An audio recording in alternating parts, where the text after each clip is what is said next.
It's Pete from Cheap Homesteading, and today we're back at it working on the Massey Ferguson 12 baler. Last weekend, the plunger was seized, and it took all Saturday to try to free that sucker up. It's freed up. There's still a little few stiff spots, but otherwise it's moving pretty good, and I think it just needs to be put on the tractor and ran for a while to kind of seat in. The other problem I had was I robbed the PTO shaft a few years back, and I got that all back together, so we're going to install that and run the baler and kind of see how it goes. So let's go. Baler is pretty much ready to go once we bolt the PTO shaft to it, get it on, and tighten up my jam bolts just a little bit on the sliders. This week I got together my PTO shaft, brand new U-joint. I took apart the slip clutch, made sure that everything was working, so I should be able just to install it, and it should be good to go.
So the baler still is a little stiff, and we're going to fire it up and just run it low and just see if well, we'll see how well it sounds anyway.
It actually sounds pretty good.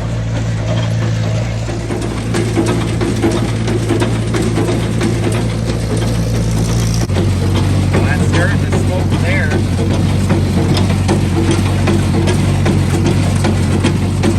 Getting a little warmer. It still looks like it is contacting right here, so I don't know. I feel like you just keep running it until it really doesn't get any hotter anymore.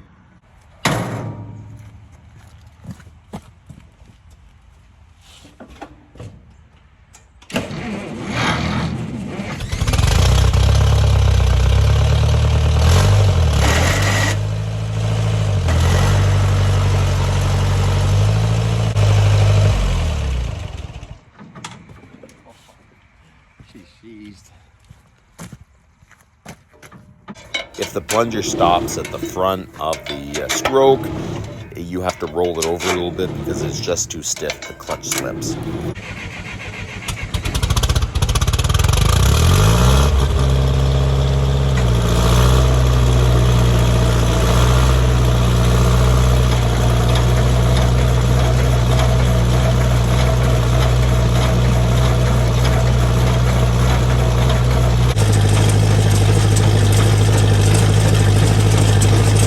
So the plunger plunger is pretty much freed up. There's a little bit right at the end. I don't know why.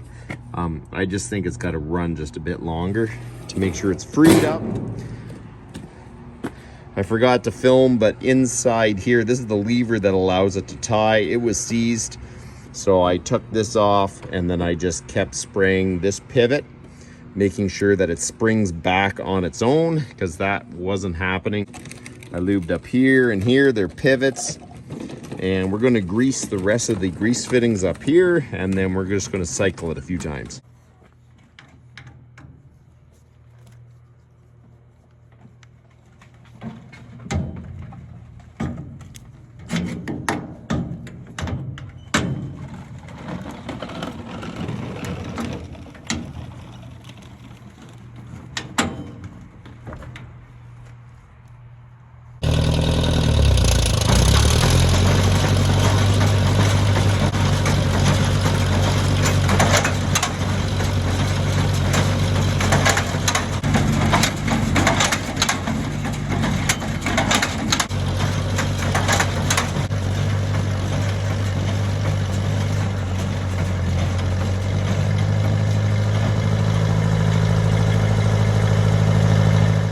My goal today with the baler was to make sure that the plunger was nicely freed up, so I ran it for about 20 minutes, and it really is pretty free. At first, when I would shut it off, I couldn't actually restart it because it was jammed at the tightest point, but now it'll just restart every time. So that's doing good. And then I tried to cycle the knotter, and the knotter wouldn't cycle. One of the levers was seized because these balers really shouldn't leave them outside. So I got that freed up, so the plunger moves freely and the knotter cycles. So we are about ready to test this baler out. I cannot run hay through it today because the ground's all wet. I don't want to wreck the hay that I have. So the first dry day, we are going to run hay through it and see if it'll knot.